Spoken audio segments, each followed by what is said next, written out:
The course of events having been somewhat anticipated in the last chapter, it will now be necessary to return to an earlier stage in the destruction of the cathedral, namely, soon after the furious bursting forth of the flames from the great eastern windows.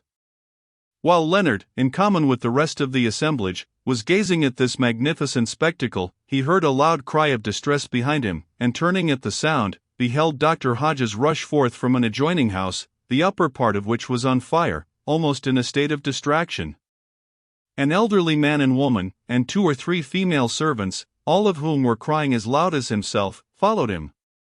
But their screams fell on indifferent ears, for the crowd had become by this time too much accustomed to such appeals to pay any particular attention to them. Leonard, however, instantly rushed towards the doctor, and anxiously inquired what was the matter. The latter was so bewildered that he did not recognize the voice of the speaker, but gazing up at the house with an indescribable anguish, cried, "Merciful God! The flames have by this time reached her room, she will be burned." Horror! "Who will be burned?" cried Leonard, seizing his arm, and gazing at him with a look of apprehension and anguish equal to his own. "Not the Lady Isabella?"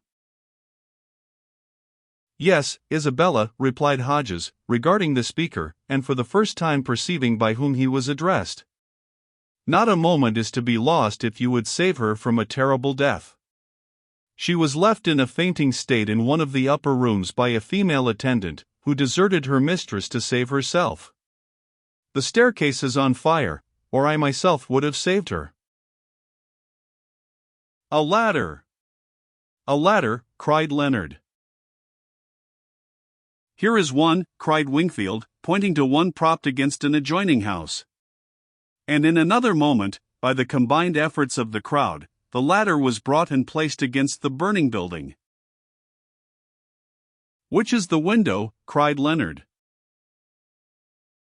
"That on the right, on the second floor," replied Hodges. "Gracious heaven! The flames are bursting from it." But Leonard's foot was now on the ladder, and rushing up with inconceivable swiftness, he plunged through the window regardless of the flame. All those who witnessed this daring deed regarded his destruction as certain, and even Hodges gave him up for lost. But the next moment he appeared at the window, bearing the fainting female form in his arms, and with extraordinary dexterity obtaining a firm footing and hold of the ladder, descended in safety. The shout that burst from such part of the assemblage as had witnessed this achievement, and its successful termination, attracted the king's attention, and he inquired the cause of the clamor. "I will ascertain it for your majesty," replied Rochester, and proceeding to the group, he learnt, to his great satisfaction, what had occurred. Having gained this intelligence, he flew back to the king, and briefly explained the situation of the parties. Dr. Hodges, it appeared, had just removed to the house in question, which belonged to one of his patients, as a temporary asylum, and the Lady Isabella had accompanied him. She was in the upper part of the house when the fire broke out, and was so much terrified that she swooned away, in which condition her attendant left her, nor was the latter so much to blame as might appear, for the stairs were burning at the time, and a moment's delay would have endangered her own safety. "Fate, indeed, seems to have brought these young persons together," replied Charles, as he listened to Rochester's recital, who took this opportunity of acquainting him with Lord Argentine's dying injunctions, "and it would be a pity to separate them." "I am sure your majesty has no such intention," said Rochester. "You will see," rejoined the monarch. And, as he spoke, he turned his horse's head, and moved towards the spot where Leonard was kneeling beside Isabella, and supporting her. Some restoratives having been applied by Dr. Hodges, she had regained her sensibility, and was murmuring her thanks to her deliverer. "She has not lost her beauty, I perceive," cried Charles, gazing at her with admiration, and feeling something of his former passion revive within his breast. "Your majesty, I trust, will not mar their happiness," said Rochester, noticing the monarch's libertine look with uneasiness. "Remember, you owe your life to that young man." "And I will pay the debt royally," replied Charles. "I will give him permission to marry her." "Your majesty's permission is scarcely needed," muttered Rochester. "There you are wrong, my lord," replied the king. "She is now my ward, and I can dispose of her in marriage as I please, nor will I so dispose of her except to her equal in rank." "I discern your majesty's gracious intentions," replied Rochester, gratefully inclining his head. "I almost forget my deliverer's name," whispered Charles, with a smile, "but it is of no consequence, since he will so speedily change it." "His name is Leonard Holt," replied Rochester, in the same tone. "Ah, true," returned the king. "What ho! Good Master Leonard Holt," he added, addressing the young man, "commit the Lady Isabella Argentine to the care of our worthy friend Dr. Hodges for a moment, and stand up before me."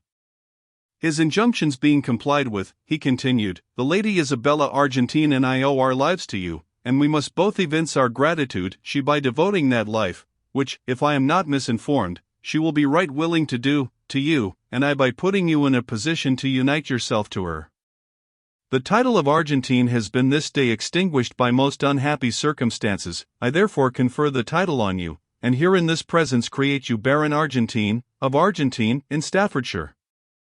Your patent shall be made out with all convenient dispatch, and with it you shall receive the hand of the sole representative of that ancient and noble house." "Your Majesty overwhelms me," replied Leonard, falling on his knee and pressing the king's hand, which was kindly extended towards him, to his lips. "I can scarcely persuade myself I am not in a dream."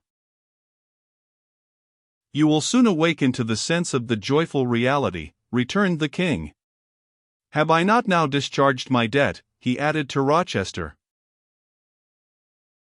"Right royally, indeed, my liege," replied the earl, in a tone of unaffected emotion. "My lord," he added, grasping Leonard's hand, "I sincerely congratulate you on your newly acquired dignities, nor lessen the happiness that awaits you there."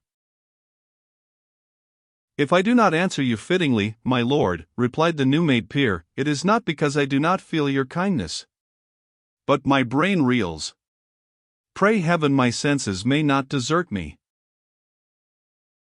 "You must not forget the document you obtained this morning, my lord," replied Rochester, endeavoring to divert his thoughts into a new channel. "The proper moment for consulting it may have arrived. Lord Argentine, for we shall henceforth give him his title, thrust his hand into his doublet, and drew forth the parchment. He opened it, and endeavored to read it, but a mist swam before his eyes. "Let me look at it," said Rochester, taking it from him.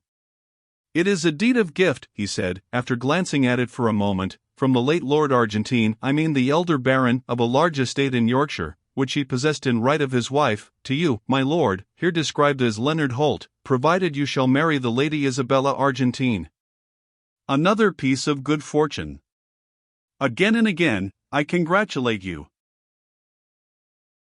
"And now," said Charles, "other and less pleasing matters claim our attention.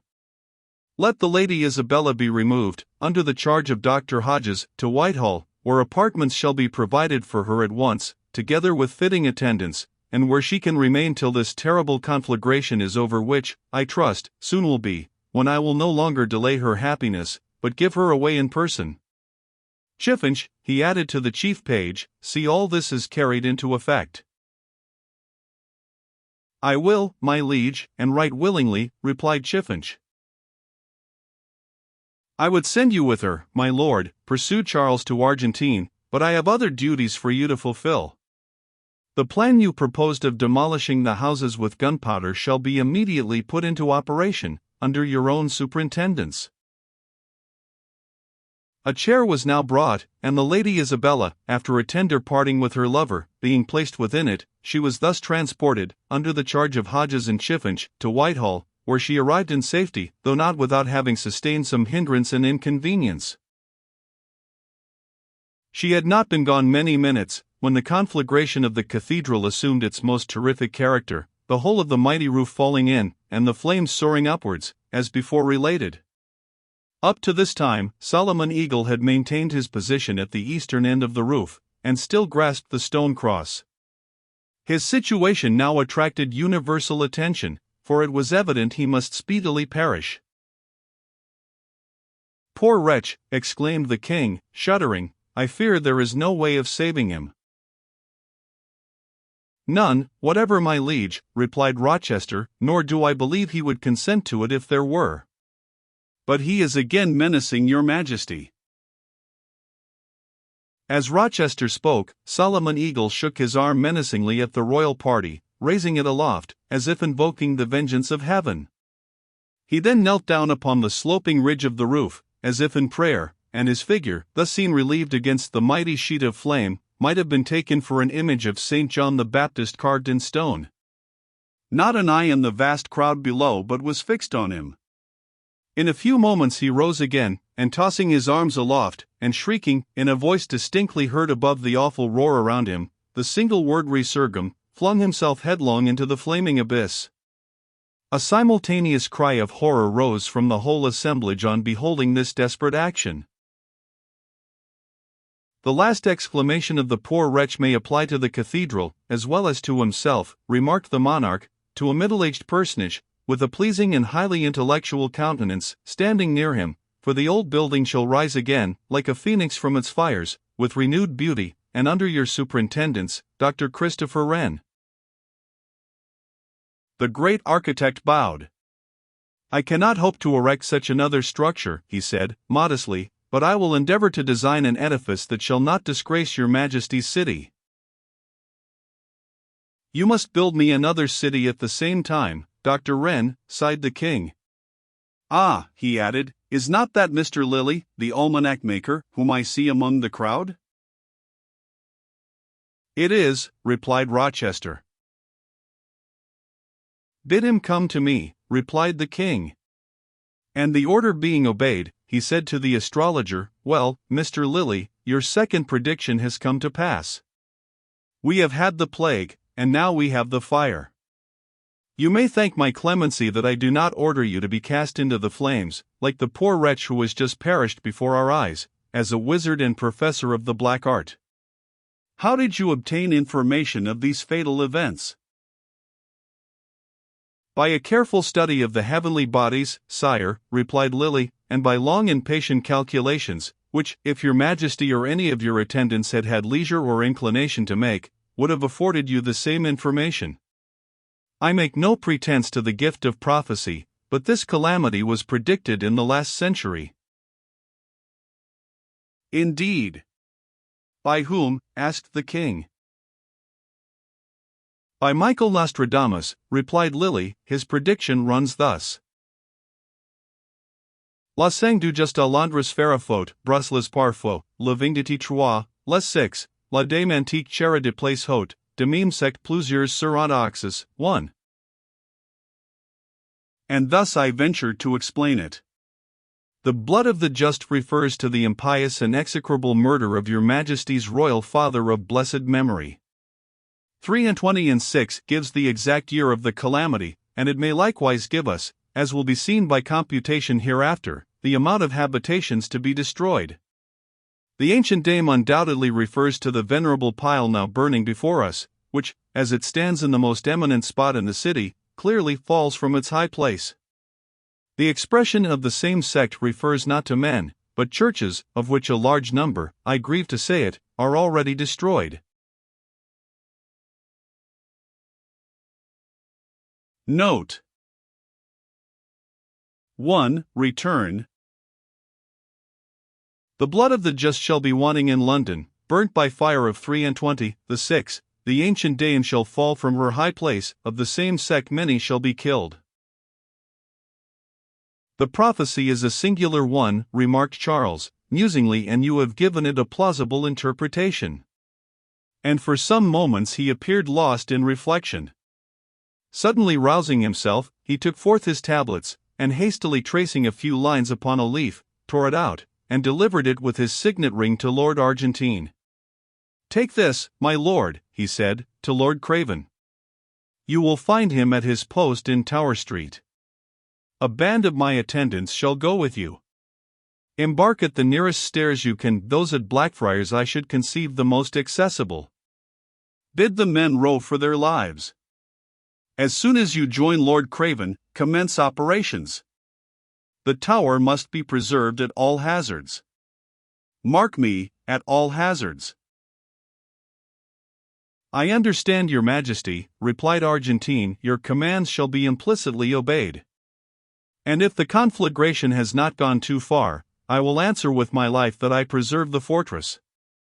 And he departed on his mission.